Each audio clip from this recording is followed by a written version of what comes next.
Hello everyone, and welcome back to our channel where we explore the most fascinating stories from around the world. Today, we're journeying to West Africa to uncover the tale of a character you might have heard of, Anansi the Spider. But this isn't just any story. It's the story of how wisdom came to be scattered all across the world. Our tale begins in a time long ago, when all the wisdom in the world was held in a single, large clay pot. And who owned this incredible pot? None other than Niam the sky god. Niam was wise and powerful, and he kept all knowledge, common sense, and understanding sealed tightly within this vessel. Now, down on earth lived Anansi. Anansi was clever, oh yes, very clever. In fact, he was probably the most cunning creature around. He spent his days spinning intricate webs and playing tricks on the other animals. But Anansi wasn't satisfied with just being clever. He wanted more. He wanted to be the wisest of all. So one day, Anansi decided he would go and ask Niam for the pot of wisdom. He spun a long, strong silk thread all the way up into the clouds, right to Niam's doorstep. When the sky god saw the ambitious spider, he chuckled. "Anansi," Niam said, his voice like gentle thunder, "you want my pot of wisdom?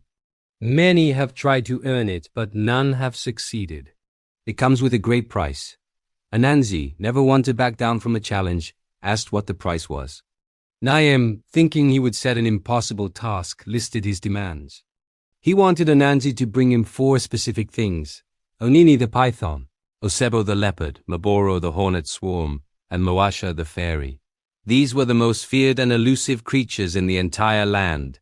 Niam was certain Anansi would fail. But Anansi just smiled his sly smile and said, "I will bring them to you." He scurried back down his silk thread to earth and immediately set to work. First, he went to find Onini the python. Anansi knew pythons were proud of their length and strength. So he found a long palm branch and started loudly arguing with himself near the python's lair. "He's longer." "No, the branch is longer. I'm sure of it." The great python slithered out, annoyed by the noise. "What are you talking about, Anansi?" he hissed. Anansi explained that his wife disagreed with him about whether the python was longer than the palm branch. "Nonsense," said Onini. "I am much longer." "Well," said Anansi, "the only way to prove it is to measure you. Lie down next to the branch and I'll tie you to it so you're perfectly straight. That way we'll get an accurate measurement." The vain python agreed. Anansi used strong vines to tie Onini tightly to the palm branch from head to tail.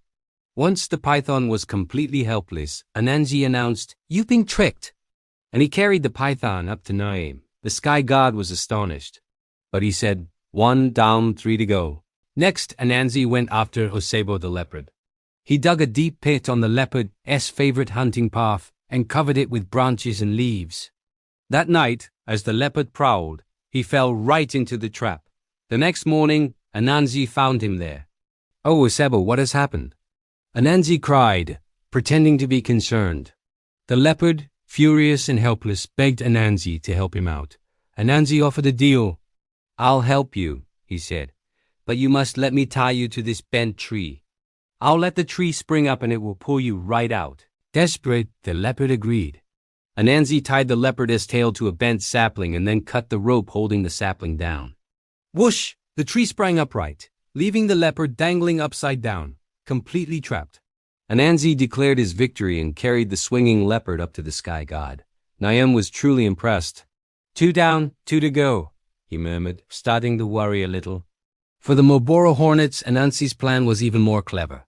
He took a large calabash gourd and filled it with water.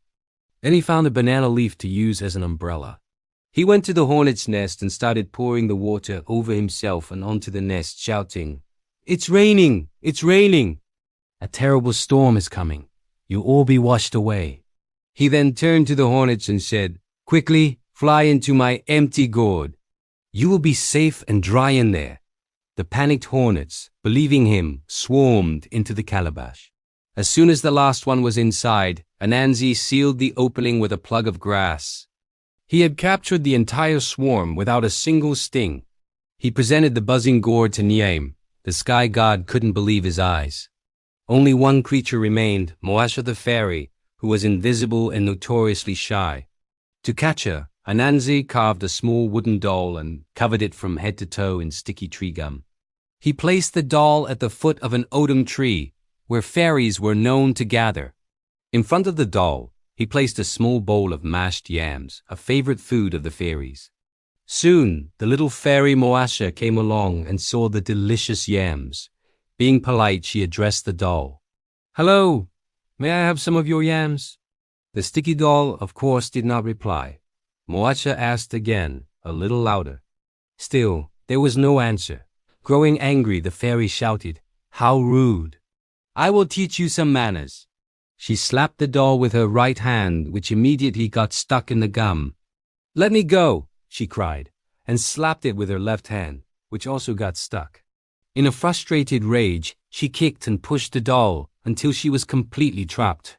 Anansi emerged from his hiding place, scooped up the fairy and the doll, and made his final trip to the sky. When Anansi presented the fourth and final prize, Niam the sky god was speechless. Anansi had outsmarted the strongest, fastest, fiercest, and most magical creatures in the land. True to his word, Niam handed over the great clay pot.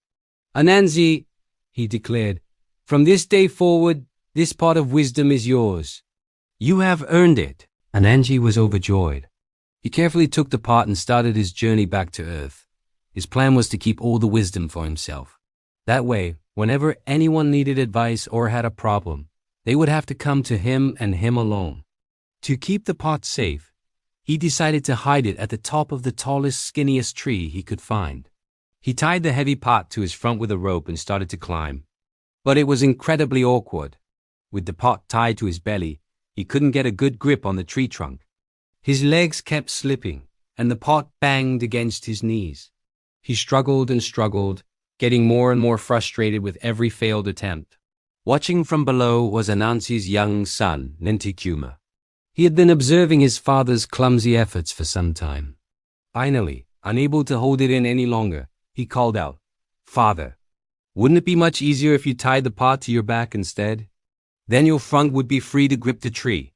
Anansi stopped. He looked down at the pot on his belly, then at the tree, and then at his son. In a flash of fury and embarrassment, he realized the simple truth in his son's words. Here he was, the great Anansi, carrying all the wisdom in the world, and he hadn't thought of such a simple solution. A child had to point it out to him. In his rage, Anansi untied the rope and threw the pot of wisdom down to the ground. It smashed into 1,000 pieces. The wisdom that had been sealed inside for so long was suddenly released. A great wind swept through the forest, carrying bits of knowledge, common sense, ideas, and stories to every corner of the earth. And that is why, to this day, no single person has all the wisdom in the world. It is scattered among all people, in all places. A little bit of wisdom can be found in a child, a little in a leader, and a little in a stranger. The story of Anansi teaches us that wisdom isn't meant to be hoarded by one person. It's meant to be shared. Everyone, no matter how small or young, has something valuable to contribute. What a brilliant story, right? It really makes you think. What's your favorite part of Anansi's adventure? Let me know down in the comments. And if you enjoyed this journey into folklore, don't forget to hit that like button and subscribe for more tales from around the globe. Thanks for watching, and we'll see you in the next video.